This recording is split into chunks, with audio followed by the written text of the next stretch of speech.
Good day everyone, I am Michael, the moderator for this webinar. I welcome everyone for today's webinar, which is Onboarding Best Practices for Millennials and All Employees 2024. It's a great pleasure for me to introduce our presenter for today, Bob Varjota.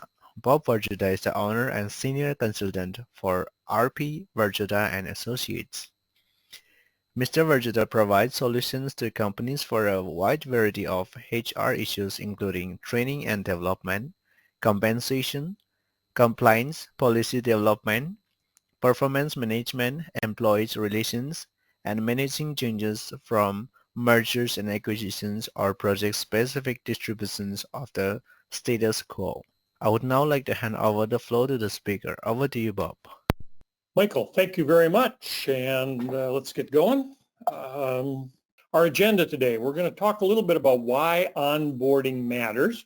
We're going to go through the models and some best practices, some tools that are being used effectively today, technology, and what's referenced as gamification. And depending on your point of view, I've never really liked that term for a work onboarding kind of activity. We'll talk very briefly about COVID and still have some clients and customers that are struggling with how to come back from it and what they're doing relative to that. And then we'll round out today with kind of the top 10 things to remember about being effective with onboarding. But starting out with why onboarding matters, first of all, in my career, in the consulting I do, almost all the organizations, the onboarding responsibility, the human resources budget, if you will, it was never their primary product. It was always a service department.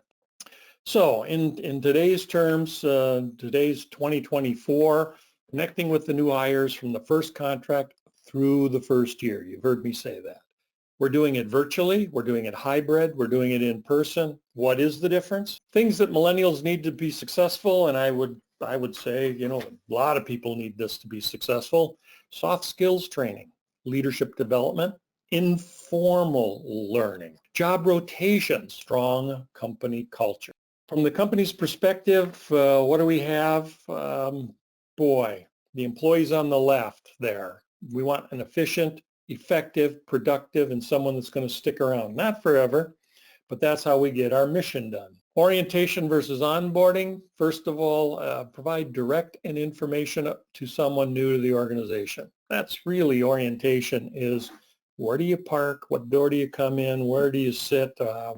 Where's the cafeteria, the bathroom, those kinds of things. The model for onboarding, it's been used, over the years. Sometimes the C's change, but it really boils down to these 4 areas. Our best practices, you need to be able to tailor the onboarding to the individual. Yes, you start with a generic template and model, but assessing each candidate based on their needs, assigning a coach or a mentor that's unique to them because of their needs, and putting a developmental plan together. And it should be a multidisciplinary approach. We've got the pre-hire, the brand, the marketplace. We're going to talk about best fit for the culture. Gamification, I said I'd touch this briefly, and there's a lot of different tools out there. Kahoots is one of the ones that I've used in several environments with onboarding, and it's really about, it's not trite in terms of a game like that, but it's linked to the organization purpose and goals and the skills. By topic and the results, and we get better performance and gives a more complete understanding or reinforcement of the culture and expectations. And I know some organizations that do things like, match the person's, and then they'll have a picture with the role, responsibility, and how you, serve or provide services to this person. Social media, again, this is an area that you want to check out and be careful. It's a great tool. And as we know from our HR tech forensic people, best practices for hybrid. We know from the Society for Human Resource Management how things changed pre and during. When we had the COVID-19, how and why it'll be done. Maybe for some of you, some of my healthcare clients today, it still is an issue. most problematic in current environments. It's very time consumptive, and it takes a lot of work. Best practices in virtual onboarding, you can see the list here. I won't spend a lot of time with it. The HR side, most of our human resource information talent acquisition system have really accommodated this pretty well. So we've got our I-9 issues and our background checks that are pretty well taken care of today. Tips for managers of remote workers. Again, Society for Human Resources. Here's how you're going to be supported. And hopefully you've got a standardized process. Go paperless, mobile enabled, but secure.